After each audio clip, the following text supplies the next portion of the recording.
Olá pessoal, tudo bem com vocês? Sejam bem-vindos para mais um vídeo aqui no canal Mário Mazzotti. Hoje eu vou estar retomando um assunto que a gente já conversou faz alguns meses. Para quem não se lembra, eu trouxe aqui para vocês esse kit Xeon. Esse daqui é o kit Xeon mais barato que vocês encontram no AliExpress. Teve gente comprando esse kit com processador, placa-mãe e 2 módulos de memória de 4 GB por coisa como R$300. Um PC completo, galera. É quase mais barato do que um Raspberry, se não precisasse de placa de vídeo, não é? Eu vou estar retomando um pouquinho esse assunto porque eu quero falar para vocês sobre o processador que eu considero que hoje é o melhor upgrade que essa máquina consegue receber. É isso aí mesmo, gente. Upgrade.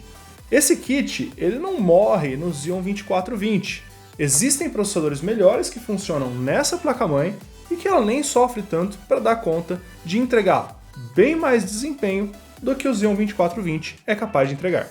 Antes de eu entrar nos detalhes sobre o processador que eu estou trazendo aqui para vocês hoje, eu queria falar um pouquinho sobre a plataforma desse kit, né?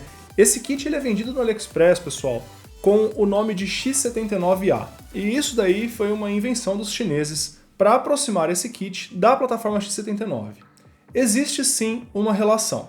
A plataforma X79 com o socket LGA 2011, ela é uma plataforma que usa os processadores chamados de SandBridge EP, que são os processadores para servidor LGA 2011. Essa plataforma aqui utiliza os processadores SandBridge EN, que são basicamente também processadores com finalidade de uso em servidor, porém o socket deles é o LGA 1356. É um socket bastante incomum e que dificilmente você vai, por exemplo, encontrar um cooler que diz que é compatível com esse socket. Mas por mais estranho que pareça, eles são processadores com um conjunto de funcionalidade muito interessante. Por exemplo, eles suportam memória em Triple Channel, que infelizmente essas placas-mães chinesas não exploram por possuírem apenas 2 slots de memória. E eles também suportam mais do que 16 linhas PCI Express, que é o convencional. E além disso, PCI Express 3.0, que é uma especificação já bastante moderna e que funciona bem com praticamente qualquer placa de vídeo se a gente excluir a RX 6500 XT e a RX 6400 que a AMD está lançando recentemente. Enfim, falando especificamente sobre a plataforma LGA 1356, esses são os pontos que eu queria tratar com vocês para dizer que não é exatamente o X79, mas de certa forma tem uma relação, é ali da mesma geração, e essa é a geração de processadores equivalentes aos processadores Intel Core de segunda geração. Então, o i5 2500K, o i7 2600K são processadores com os núcleos com a mesma arquitetura que esse processador aqui, porém, obviamente, com clock mais alto. Falando agora especificamente sobre o Xeon 2420, que é o processador que vem nesse kit, ele é um processador de 6 núcleos que possui um clock base bem baixinho de 1.9 GHz e o All-Core Turbo, né, o clock que ele sustenta quando todos os 6 núcleos estão ativos, é de 2.2 GHz apenas, ou seja, é um clock realmente bem baixo e é por isso que ele tem um desempenho bem básico.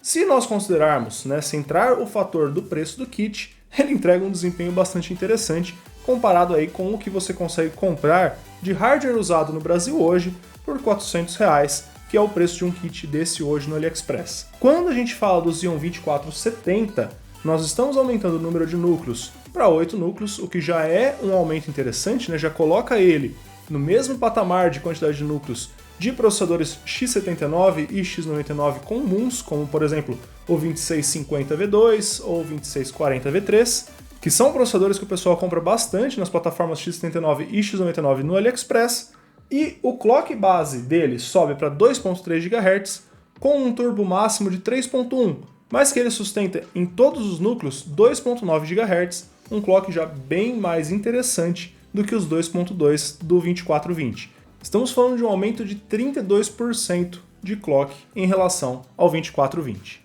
E o ponto interessante que está chamando a atenção nessa CPU atualmente é o fato de que você encontra ela para comprar por cerca de R$100–120. Então, a nossa pergunta aqui hoje, né, o que eu estou tentando responder aqui hoje é: quem comprou esse kit por R$350, por R$400, que já tem esse kit em casa, vale a pena fazer o upgrade para o Xeon 2470? Vale a pena desembolsar R$100 e fazer um upgrade de processador? É isso que eu vou tentar explicar aqui para vocês hoje, que nós vamos testar em alguns joguinhos e em testes aí sintéticos e de produtividade. Que vai estar sendo utilizado no nosso setup de testes então é a placa-mãe E5 V307 de marca genérica, a mesma que eu trouxe lá quando eu comprei esse kit, eu continuo com ela até hoje aqui na minha casa. Eu fiz um upgrade de memória para os nossos testes não serem influenciados pela memória RAM e passei de 8 GB para 16 GB de memória, que vão estar funcionando num clock de 1333 megatransfers por segundo. Uma informação interessante, pessoal, é que no teste original, essa placa-mãe falhou em bootar com a memória em 1333. E, curiosamente, ao substituir as memórias originais, aquelas memórias de 4 GB que eram ECC registradas, por memórias convencionais de desktop de 8 GB cada, ela passou a funcionar com o clock mais alto disponível. Isso até ganha algum desempenho em termos de clock, mas o que a gente está explorando aqui é mais a capacidade de memória. E memória DDR3 está ficando muito barata, pode ser que valha a pena vocês fazerem um upgrade de memória para vocês terem o mesmo desempenho que eu vou tirar com esse kit aqui hoje. Vou estar utilizando um SSD NVMe de 256 GB da Netac. Esse daqui é um modelo NV2000, é um dos modelos mais novos que eles dispõem e é um modelo com um desempenho bastante decente. Para um processador de entrada, para um kit de entrada, ele com certeza vai desempenhar super bem para as tarefas que a gente precisa para os testes que nós vamos fazer.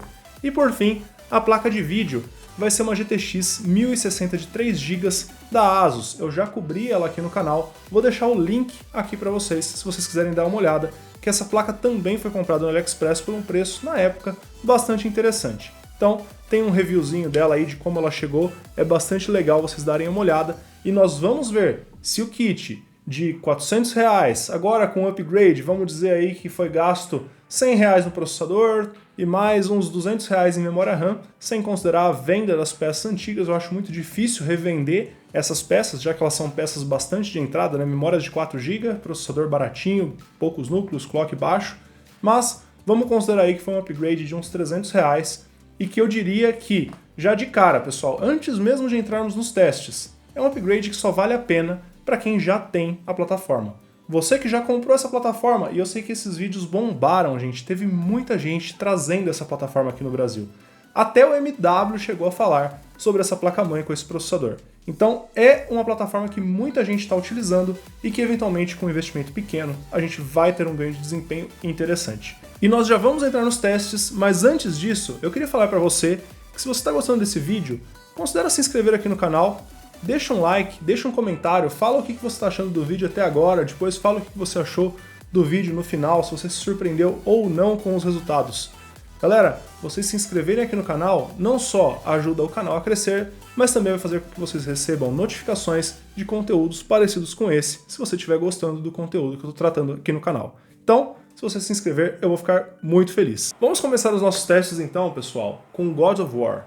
God of War é um jogo bem novo, bem mais novo do que o nosso Xeon 2470 e o 2420 também, para qualquer fim, né? Vou mostrar aqui para vocês como é que tá a configuração. Então, eu estou na resolução 1080p, eu acho que vai ficar um pouquinho pesado para a GTX 1060 de 3 GB. Qualquer coisa eu dou uma baixada na escala de resolução ou ativo o Fidelity FX Super Resolution, né, que ambas as opções fariam com que deixasse um pouco o peso da GPU e passasse para o processador.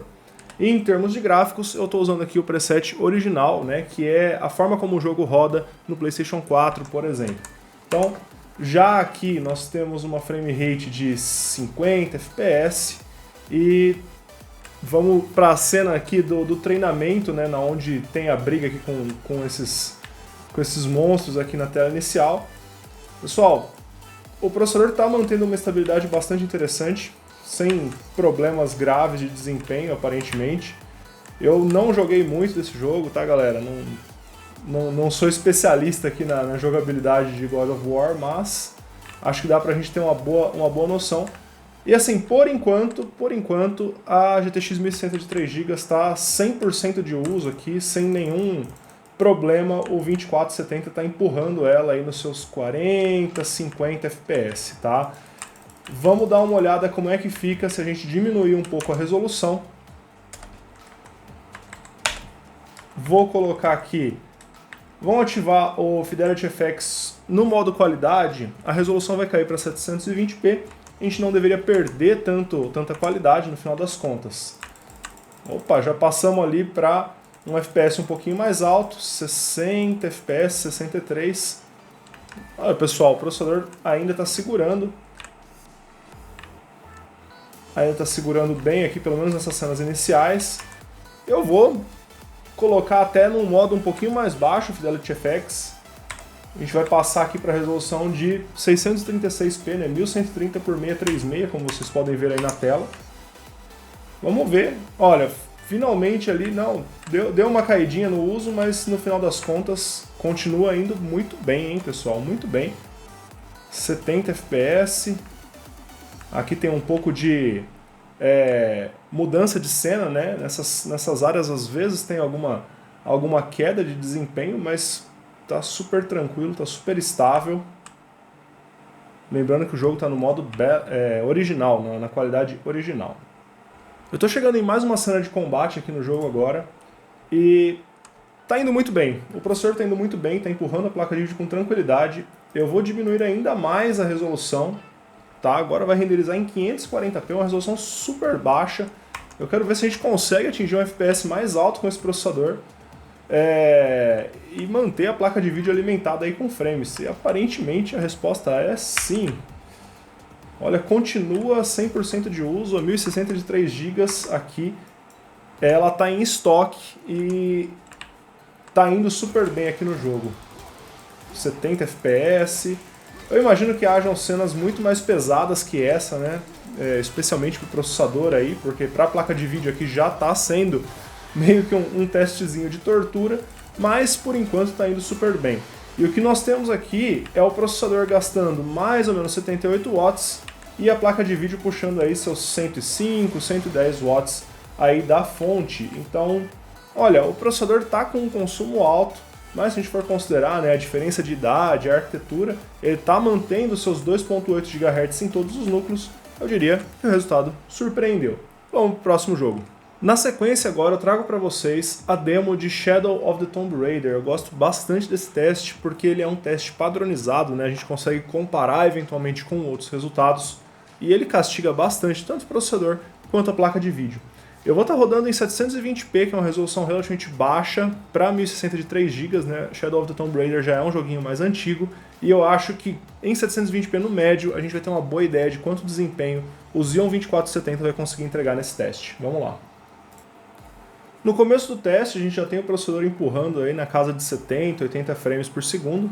Esse começo ele é relativamente leve para o processador, agora vai ficar um pouquinho mais pesado. Só para nós termos uma noção, a placa de vídeo está aí na faixa de 70%, 85% de utilização e o processador está batendo seus 60% de uso, né? Quer dizer que o jogo consegue usar bem os 8 núcleos, os 16 threads do processador e em termos de consumo, mais uma vez, ele está batendo aí na casa dos seus 80 watts. É um consumo relativamente alto, mas isso não está sendo algo que está castigando a placa-mãe ou o sistema de refrigeração, né? Ele está aqui a 70 graus Celsius, é uma temperatura muito tranquila, ele não está sofrendo thermal throttling e está mantendo o clock no máximo.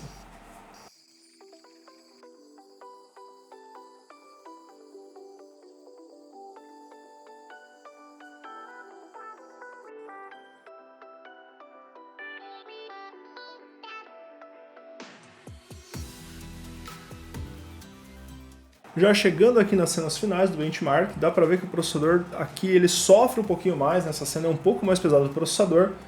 De qualquer modo, ele está entregando uma estabilidade de frames até que interessante, ele sofreu alguma variação ali agora há pouco na cena anterior, mas aqui no fim até que está bem estável e mantendo ali na faixa de 59, 65 FPS, que é bastante jogável. Se a gente considerar a idade do processador, é um resultado interessante. Agora no final do benchmark o jogo dá um sumário pra gente, né? O teste mostra um sumário, dá pra gente analisar se a placa de vídeo teve o uso acima de 100% em algum momento. Eu acredito que não vai ser o caso e por conta disso a gente pode considerar que o resultado do processador é o que a gente está vendo aqui agora.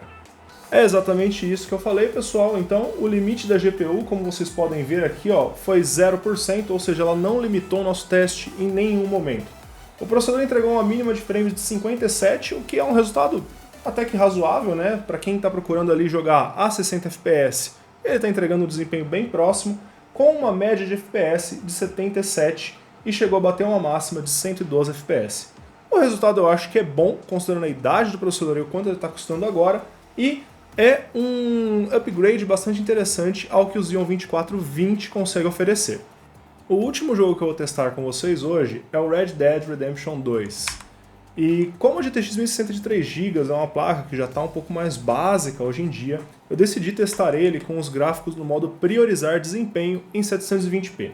Por ser um jogo com os gráficos muito bonitos, eventualmente a placa de vídeo pode acabar se tornando um fator limitante no nosso teste, e não é o que a gente quer aqui agora, né? A gente quer que o processador desempenhe o máximo que ele consiga.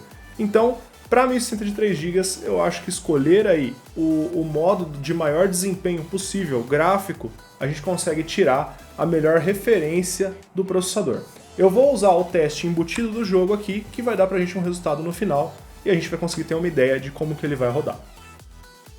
Bom, já a primeira cena do benchmark, nós temos a GPU 100% de uso, e a CPU conseguindo extrair aí quase 100 frames por segundo, né, uma marca muito boa para uma CPU um pouco mais antiga. A CPU está com mais ou menos na faixa de 50% de uso, o que é um uso bem alto, considerando que ela tem 8 núcleos, provavelmente os 8 estão em uso, né? Até considerando a quantidade de energia que o CPU está consumindo. Mais uma vez, o consumo da CPU está ali na casa de 70 a 80 watts, é um consumo relativamente alto, mas considerando a idade da CPU, né, considerando o que ele é capaz de fazer, que está entregando de desempenho aqui no benchmark, eu acho que está super dentro e ele não está muito quente por conta disso, mesmo usando um coolerzinho bem básico.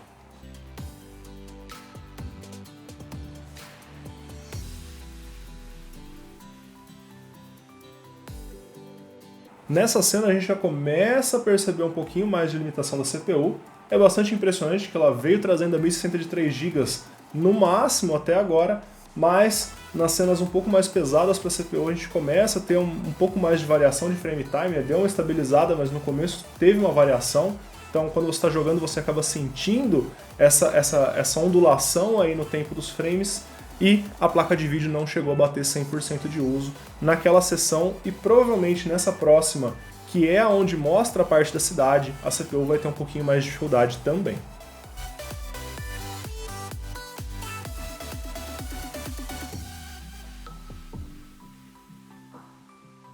Como eu havia previsto, pessoal, nessa cena da cidade, a placa de vídeo não está atingindo 90%, 95% de uso, muito menos 99% como estava no começo do teste. De qualquer modo, nós estamos com os gráficos no mínimo aqui do jogo em 720p. Se alguém quiser casar essa CPU com uma 1060 de 3GB, subir um pouquinho a resolução ou os gráficos, já deve garantir aí um uso total da GPU para você não estar desperdiçando o seu hardware e jogando com os gráficos tão baixinhos assim, né? Dá para deixar o jogo mais bonito e ainda assim manter uma frame rate até que interessante, né? Considerando que os consoles antigos rodavam esse jogo em 30 FPS, acho que é tranquilo para 1060 de 3GB rodar esse jogo com os gráficos bem altos a 30 FPS com uma CPU que nem essa, sem problemas.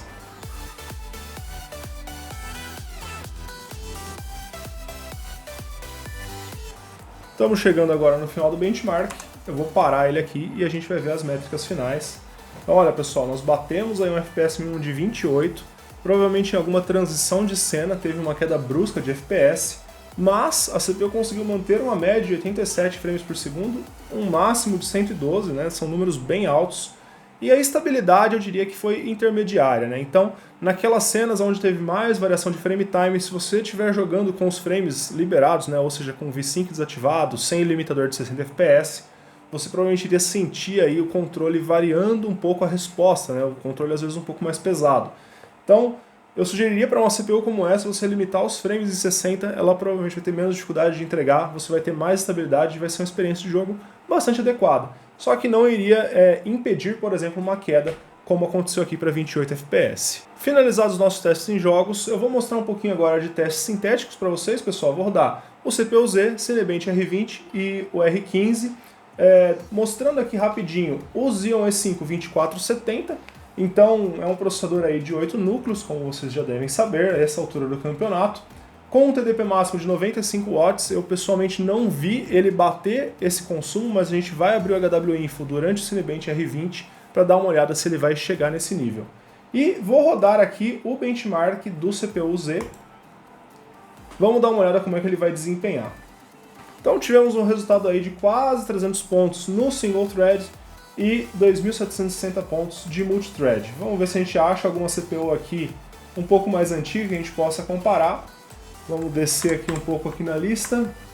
Então, em termos de single thread, por exemplo, ele está inferior até a um i7 2600K, né, da segunda geração. Lembrando que esse processador ele é um processador SandBridge, então ele é comparável ali com a segunda geração dos processadores Intel Core em termos de arquitetura, só que o i7 rodava com um clock bem mais alto. Porém, como o i7 tinha apenas 4 núcleos, ele perde por bastante aí no multithread.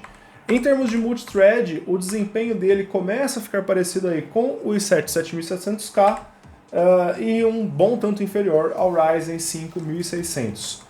E em se tratando de single thread, eu diria que ele está ali até um pouco melhor, por exemplo, do que os Bulldozer da AMD, né, o FX 8350, rodando em estoque.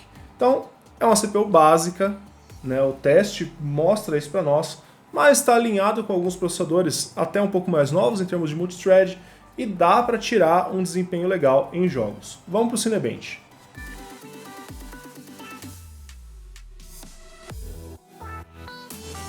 Então no Cinebench R15, a CPU conseguiu manter os seus 2.8 GHz em todos os núcleos, atingiu um consumo máximo aí na faixa de 92, 93 watts, então bem perto do TDP limite, e uma temperatura de no máximo 73 graus Celsius, o que não é uma temperatura horrível, mas com um cooler um pouquinho melhor já seria possível aí ter uma temperatura melhor. O processor conseguiu bater o i7-4770K num teste onde o multicore é importante, né? Porém é importante nós lembrarmos que ele tem o dobro de núcleos do i7. É lógico, com um clock muito mais baixo e uma arquitetura até um pouco mais antiga, né? SandBridge contra o i7 de quarta geração. Vamos para o Cinebench R20 dar uma olhada qual que vai ser o resultado.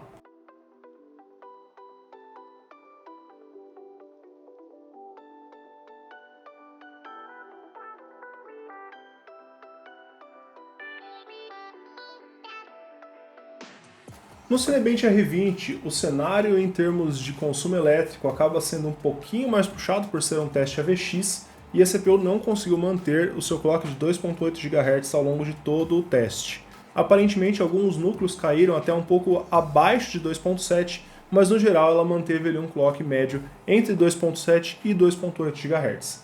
O nosso resultado foi de 1976 pontos, e o resultado dele já está um pouco abaixo aí do i7 7700K, que é um processador de 4 núcleos da sétima geração. Então, em uma carga AVX, onde o processador é bastante exigido, o TDP acaba se tornando um fator limitante e são instruções mais modernas que os processadores mais novos são mais eficientes em processar. Não é que o 2470 não tem essas instruções. Se ele não tivesse, ele nem iria executar o benchmark. Mas ele utiliza as instruções de uma forma provavelmente menos eficiente, que inclusive ele foi o primeiro processador a ter instruções AVX, né? Ele é da primeira linha de processadores com suporte AVX. Os Xeon que vinham antes da linha 2470, 2400, 2600, eles não tinham suporte a cargas AVX, né? Então esse é o primeiro processador com suporte às instruções e por conta disso elas muito provavelmente são bastante imaturas, elas têm menos desempenho nele e está numa situação de restrição elétrica onde ele não conseguiu subir o clock por falta aí de espaço no TDP. Ele respeita bem os TDPs como os Xeons mais modernos. O cooler teve um pouquinho mais de dificuldade, ele atingiu uma temperatura de 75 graus, mas mais uma vez, como o consumo é limitado, ele acabou não extrapolando muito a temperatura aí de operação razoável.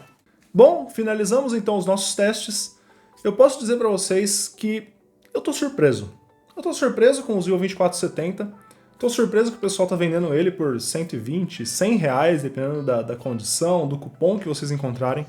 Eu acho que é um upgrade, pessoal, que faz muito sentido. Ó, eu vou colocar aqui para vocês algumas comparações com o Xeon 2420, o processador original que vem nesse kit. Para começar, no single thread do CPU-Z, nós já tivemos uma diferença de 39% de desempenho, indo de 214 pontos para 298. Isso eleva o patamar do processador para um processador com muito mais cara de processadores que nós temos aí de 5, 6 anos para trás, do que efetivamente a cara que o Xeon 2420 tem, que são de processadores bem mais antigos. No multithread, como já era de se esperar, além do aumento de desempenho por núcleo, nós tivemos o aumento de mais 2 núcleos. Isso garantiu um desempenho 72% maior, pessoal. Foi quase, assim, por 28% que a gente não dobrou o desempenho do 2420, com um investimento de R$100. Ou seja, né, para quem aí usa o PC eventualmente para alguma tarefa de escritório, para quem usa para alguma pequena tarefa de edição de vídeo, edição de imagem, a gente está falando de 70% a mais de desempenho teórico, aí que é o que o benchmark do CPU-Z trouxe para nós, um aumento de praticamente 1.600 pontos para 2.760. É muita diferença. Passando para o Cinebench R15, que é um benchmark já um pouco mais antigo, um benchmark que esse processor com certeza é de uma época apropriada para ele, nós tivemos um aumento de desempenho de 70%. 70%, galera, passando de 554 pontos para 946 pontos. O Cinebench R20 já é um teste um pouco mais novo e, como eu falei para vocês durante o teste, a CPU ficou em um cenário de um pouco de limitação elétrica, ele não conseguiu manter o clock máximo dele durante todo o teste. O 2420, por outro lado, consegue, uma vez que o consumo dele é cerca de 40 watts mais baixo, mas ele tem o mesmo TDP, ou seja, ele tem mais espaço para utilizar o clock máximo dele. Por conta disso, a diferença caiu de 70%, 72%, como a gente viu nos outros testes, para apenas 66%. Isso mesmo, mais do que meio processador a mais de desempenho no Cinebench R20. O que foi suficiente para subir o score de 1.187 pontos para 1.976. E para finalizar em jogos, no Shadow of the Tomb Raider, que é um jogo que dá bastante informação sobre o resultado de benchmark, nós já tivemos um aumento nas mínimas e no percent 95, que são as métricas que basicamente falam sobre a estabilidade, né, de como tá rodando o jogo, de 39%, quase 40% a mais de desempenho com a GTX 1060 de 3 GB. E, na média, nós tivemos um aumento de 33% de desempenho.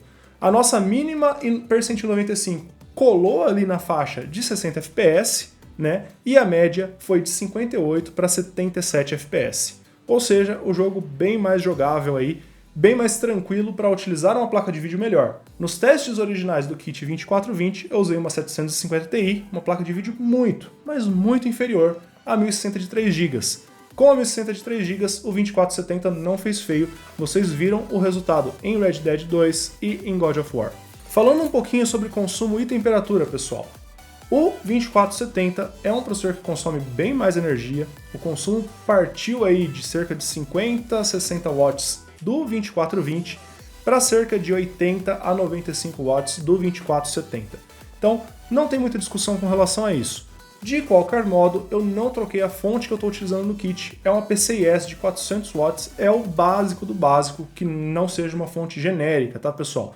A PCIe de 400 watts ela é uma fonte confiável para o padrão de qualidade dela, é uma fonte básica, uma fonte simples, mas que entrega aí os seus 400 watts da forma como ela promete. E ela aguentou o 2470 com a 1060 de 3 GB. Então qualquer fonte que não seja genérica, que tenha aí seus 350, 400 watts, já é o suficiente para esse kit com o upgrade que nós fizemos.